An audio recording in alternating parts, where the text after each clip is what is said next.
Good evening, guys. I want to welcome you to another Word on Wednesday moment or wow moment. Today's wow moment comes from the book of Matthew, chapter 7, verses 15 through 20 in the King James Version, and it reads, "Beware of false prophets, which come to you in sheep's clothing, but inwardly they are ravening wolves. Ye shall know them by their fruits." This is critical. "Do men gather grapes of thorns or figs of thistles?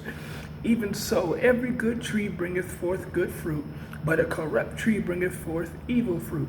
A good tree cannot bring forth evil fruit, neither can a corrupt tree bring forth good fruit.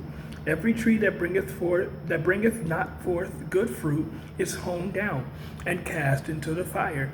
Wherefore, by their fruits ye shall know them."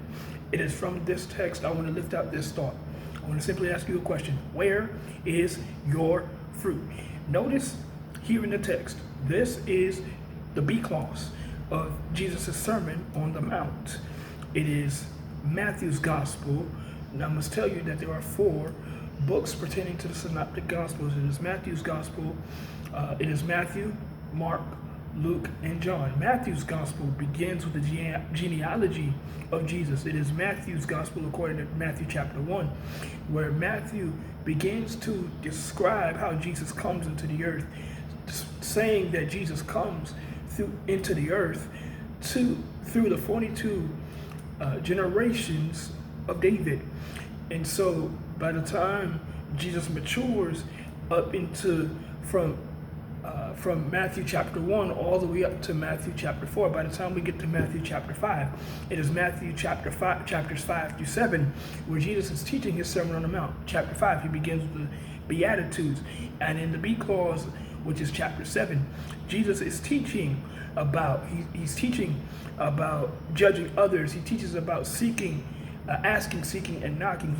He also teaches about the golden rule.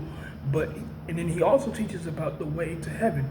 Notice here in the text, Jesus teaches about the fruit in people's lives. And he gives the analogy of a tree bearing fruit. This is similar to what Paul says in Galatians chapter 5, verses 22 through 23, when Paul lists the characteristics of a person bearing fruit. So when Paul is essentially repeating what Jesus says about a tree bearing good fruit. And I must tell you, you must be mindful of people who hide behind the mask of performance, who give off this false image of being harmless instead of being harmful. So I want to ask you this question: where is your fruit?